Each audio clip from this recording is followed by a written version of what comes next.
Salam damai sejahtera bagi kita semua. Kita tiba pada pelajaran Sekolah Sabat ke-11 dengan judul Bapa, Anak, dan Roh Kudus. Dalam bukunya, Yohanes menuliskan tentang 3 oknum kealahan. Berdasarkan Yohanes pasal 1 ayat 1 sampai 4, kemudian ayat 14, ayat 18, dan ayat 32 sampai ayat 34, Yohanes menyebut Bapa di ayat yang ke-14, kemudian Anak di ayat yang ke-34, dan juga Roh Kudus di ayat yang ke-32. Berdasarkan kitab Yohanes pasal 1 dan juga kitab Kejadian pasal 1, kita tahu bahwa ketiga oknum kealahan ini terlibat dalam proses penciptaan dan juga proses penebusan melalui Yesus Kristus. Dan untuk lebih lanjut agar kita lebih memahami pelajaran Sekolah Sabat untuk minggu ini, saya membaginya ke dalam 4 bagian. Yang pertama adalah peran Bapa untuk pelajaran hari Minggu. Kemudian bagian kedua adalah kesatuan kealahan untuk pelajaran hari Senin dan Selasa. Kemudian peran Roh Kudus untuk pelajaran hari Rabu. Dan yang terakhir adalah doa Yesus untuk fokus pelajaran hari Kamis. Kita masuk pada bagian yang pertama. Peran Bapa. Kalau kita membaca pelajaran Sekolah Sabat ini, maka penulis akan menyoroti beberapa peran Bapa yang dia cantumkan menjadi pelajaran penting bagi kita. Pertama adalah Bapa mengaruniakan atau mengutus Yesus untuk menyelamatkan dunia berdasarkan Yohanes 3 ayat 16. Kemudian Bapa menyerahkan penghakiman dunia kepada Yesus atau kepada Anak dalam Yohanes 5 ayat 22 dan 30. Lalu yang ketiga adalah memberikan manna bagi bangsa Israel. Dalam sejarah perjalanan bangsa Israel, Bapa terlibat. Kemudian yang keempat memberikan pengajaran berdasarkan Yohanes pasal 6 ayat 45. Lalu yang kelima adalah mengabulkan permohonan yang disampaikan atas nama atau dalam nama Yesus. Berdasarkan Yohanes 15 ayat yang ke-16. Kalau kita memperhatikan ayat-ayat ini, maka kita akan menemukan sebuah kedekatan atau keintiman antara Bapa dengan Yesus atau Anak. Dan melalui kedekatan ini, Yohanes ingin menunjukkan bahwa Yesus adalah Mesias dengan kedekatan atau keintimannya dengan Bapa. Kemudian kita masuk ke bagian yang kedua, yaitu kesatuan kealahan fokus pelajaran hari Senin dan hari Selasa. Kalau kita membaca kitab Yohanes, maka kita akan menemukan banyak sekali ayat yang menunjukkan kedekatan atau kesatuan Yesus dengan Bapa. Contohnya saja, Yohanes 10 ayat 30, Aku dan Bapa adalah satu. Kemudian Yohanes 10 ayat 38, Bapa di dalam aku dan aku di dalam Bapa.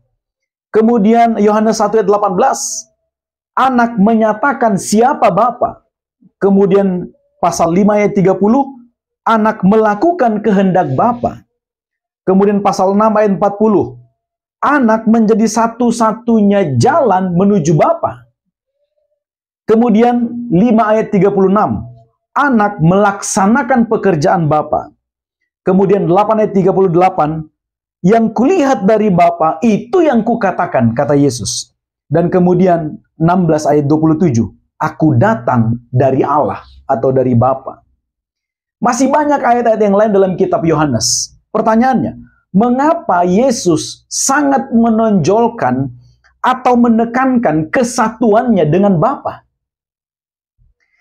Kita harus tahu hal ini. Fokus Yesus adalah ingin memperkenalkan atau memulihkan nama Bapa atau memulihkan karakter Bapa. Mengapa demikian? Setan telah merusak hubungan kita dengan Tuhan. Setan memberi gambaran yang keliru tentang siapa Allah itu.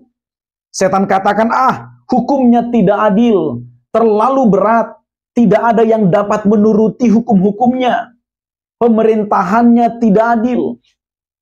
Dan kita mengetahui Bapa berdasarkan deskripsi setan.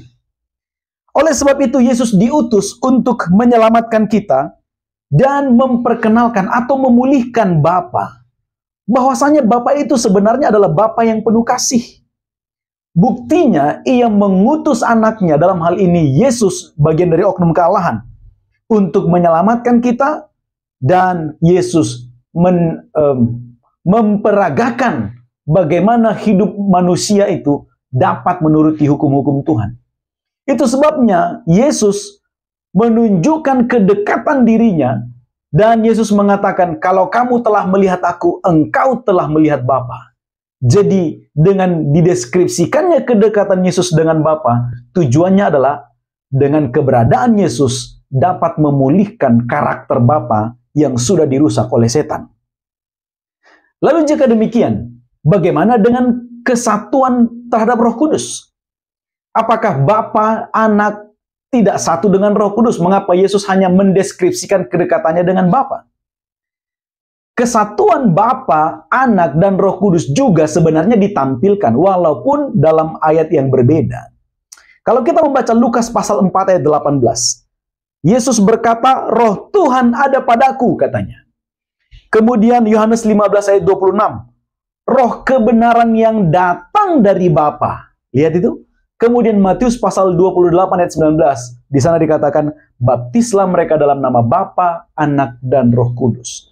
Jadi kesatuan Bapa dengan Anak dan juga dengan Roh Kudus ada, ditampilkan.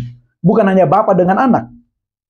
Akan tetapi pada waktu Yesus menampilkan kedekatannya dengan Bapa, belum dengan Roh Kudus, karena peran Roh Kudus nanti akan terlihat setelah kenaikan Yesus ke sorga.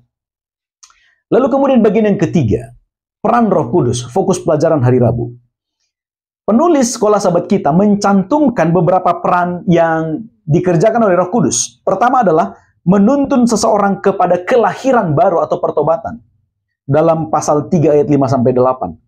Kemudian Roh Kudus berkuasa memberikan kehidupan. Dalam pasal 6 ayat 63.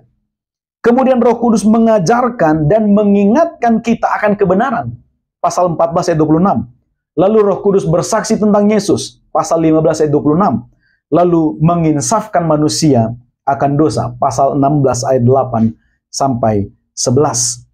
Jadi peran Roh Kudus ini akan terlihat setelah kenaikan Yesus ke sorga. Berdasarkan Yohanes pasal 16 ayat 7 katakan, "Jika aku pergi, aku akan mengutus dia kepadamu." Jadi Bapa, Anak, dan Roh Kudus, mereka terikat dalam satu kesatuan kealahan. Jadi peran Roh Kudus lebih banyak terlihat setelah Yesus naik ke sorga. Kemudian bagian yang keempat, doa Yesus, fokus pelajaran hari Kamis. Situasi yang kita lihat dalam pasal 17 kitab Yohanes adalah saat-saat menjelang perpisahan Yesus dengan murid-muridnya. Yesus akan mati, kemudian dia bangkit dan akan naik ke sorga. Dari doa Yesus yang disampaikannya di pasal 17, kita tahu apa yang menjadi tujuan kedatangan Yesus ke dunia ini, yaitu untuk memulihkan keadaan manusia, mengembalikan hubungan yang rusak dengan Tuhan, yang dirusak oleh dosa. Oleh sebab itu, Yesus datang untuk tujuan itu. Yesus berdoa untuk kemuliaan Bapa, katanya. Dia berdoa bagi para murid-muridnya. Yesus berdoa untuk orang-orang yang percaya kepadanya. Yesus berdoa agar ada kesempatan orang-orang atau setiap manusia dapat hidup bersamanya dalam kekekalan.